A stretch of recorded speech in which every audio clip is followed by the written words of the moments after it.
Okay, so measurement. So students should be able to identify and measure mass.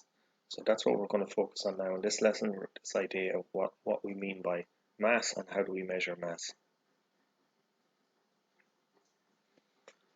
So mass is a measure of the amount of material or the amount of matter that's in an object. So if we remember, everything around us is made up of matter. Matter is basically made up of elements. So different objects in the world around us are made up of different types of matter or types of elements. So mass, what's the unit that we use to measure mass in? So we measure it in grams and kilograms. So they're the main kind of two units that are used in science.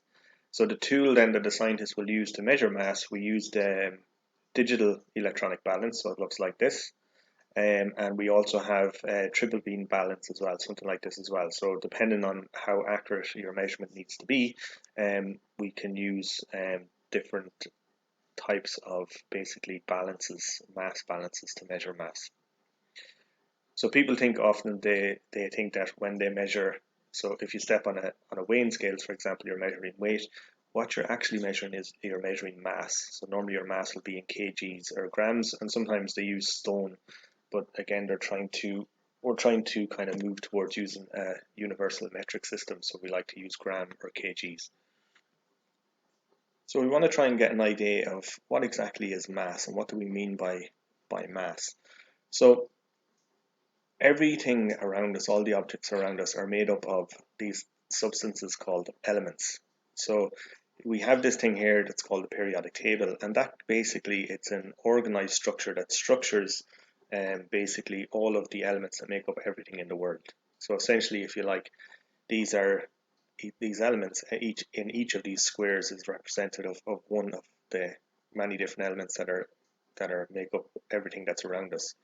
And the periodic table, basically, chemists developed this table in order to understand the basic building blocks or the structures of the building blocks that make up everything around us. So if we take, for example, human beings, we are mainly made up of carbon, oxygen, hydrogen, and then we have some other trace elements as well. But the main kind of, and nitrogen, but the main building blocks that make up everything in our body are these elements. So you can think about these elements are like the fundamental building blocks.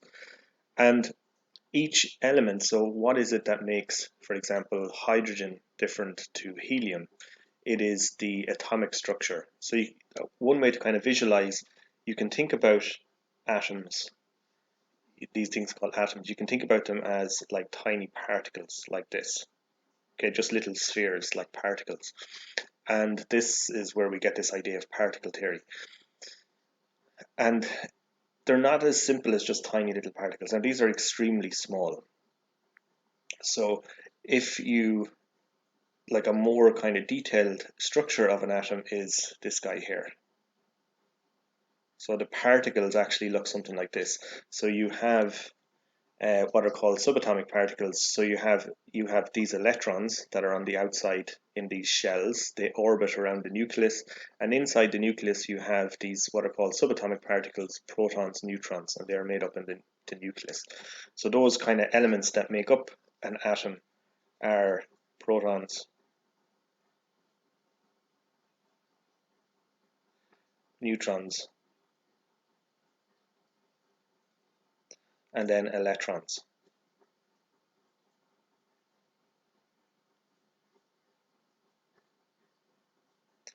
Okay, so protons are positively charged, neutrons don't carry any charge, so we'll just put in a 0, and electrons are negatively charged. And protons and neutrons have a mass of 1. Okay, so and it's 1 atomic mass unit. Sorry, they just have basically a mass of 1. Okay, and electrons are very small, so their mass is negligible.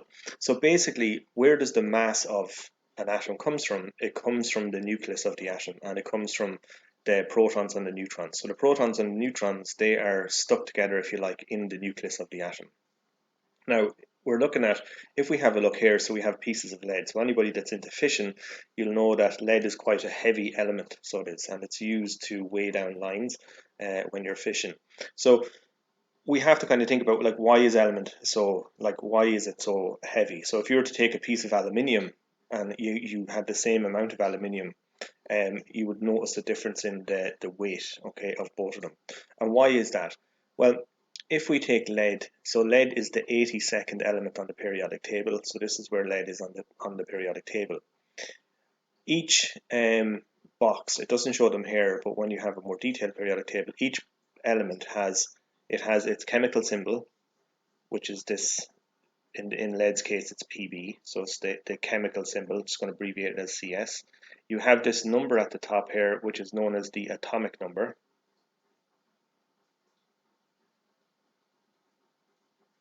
Atomic number. And the atomic number it tells you how many protons are in the atom, and it also tells you the number of electrons as well that an atom of lead has. So if you were to take an atom of lead, its atomic number is 82. That means that it has 82 protons inside its nucleus. And also as well, it has 82 electrons, and those electrons will be spread out in the orbitals around the nucleus of the lead atom. Also then as well, we have this thing down here that's called the mass number. So the mass number. Okay, so mass number. And basically the mass of the atom is made up of protons and neutrons. So protons and neutrons, that's where the mass of the atom comes from. So in the case of lead, it's 207.2. So if I want to work out the number of neutrons, what I have to do is I have to take this mass number and subtract the number of protons. So if there's 82 protons, so for example, 82 of this mass is made up of the number of protons that are in lead. If I want to find out then what's the remainder of that, which will make up the mass of the neutrons, I have to subtract this mass number from the atomic number.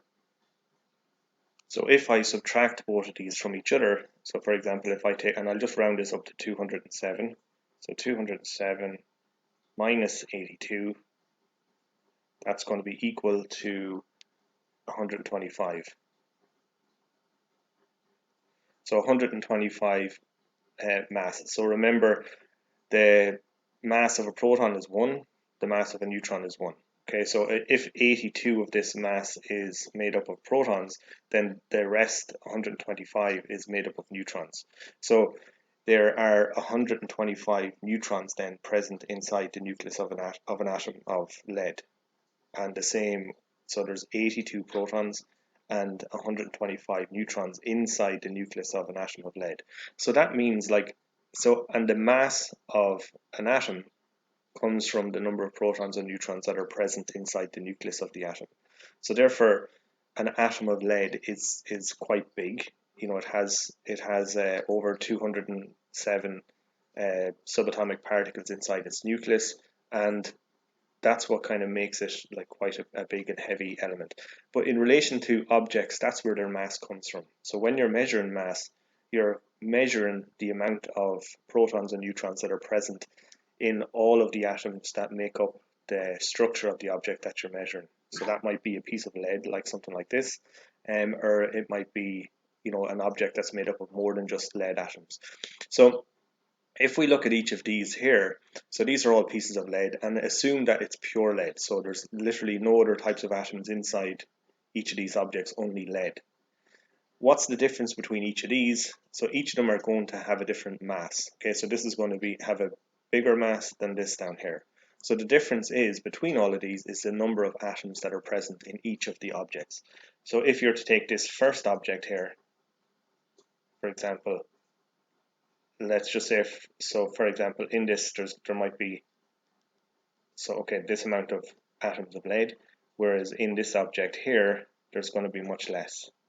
Okay, so it's there's less atoms of lead in this. Okay, so it's physically smaller, so therefore there's less matter in it, and that's the difference between like something that's like a fairly heavy, like this piece of lead is heavier than this piece of lead here. Why is it heavier? Because in this piece of lead there's more atoms of lead, whereas in this piece of lead there's less atoms of lead than in this piece. So that's what when we're talking about mass, that's what we're talking about. We're measuring essentially the number of atoms that are present in an object, and the mass comes from the number of protons and neutrons that are present inside the atom. Okay, so that is mass. So we use a mass balance, or we use a balance to measure mass, and mass is a measure of the number of atoms that are present, or the amount of matter that's present inside an object. So you can think about matter as a tiny particle, and those particles are kind of complex. They're made up of atoms, and atoms have this particular structure here. The periodic table contains all the elements that make up everything that's all around us, the known elements in the known universe, and that's what we mean when we're talking about mass. Okay, thank you for listening.